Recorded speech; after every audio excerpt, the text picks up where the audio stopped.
The amazing Septic Tank and Soakaway Kit is an incredible product. Not only will it save you thousands and thousands of pounds in installation costs, but it's also really easy to install and it's building regs compliant and it fits neatly into any garden. So what's included in this amazing Septic Tank and Soakaway Kit? Well, it comes with absolutely everything. It comes with a heavy-duty shallow dig septic tank, no concreting required. It also comes with a German inspection chamber, all the pipework and all the connections. And it also comes with the septic tank drainage field crates with free membrane. And the best part is, it only takes a few hours to install. So how do you install the amazing Septic Tank and Soakaway Kit? You put the pipe in the first trench and this will come from the house into the first hole.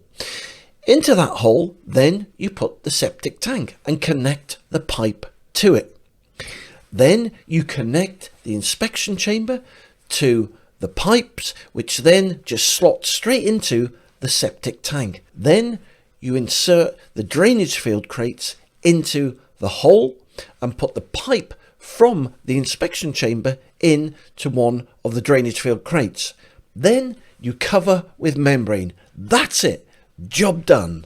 This Septic Tank and Soakaway Kit is easy to install. It will save you thousands in installation costs. And it can be installed in any size garden, small, medium or large.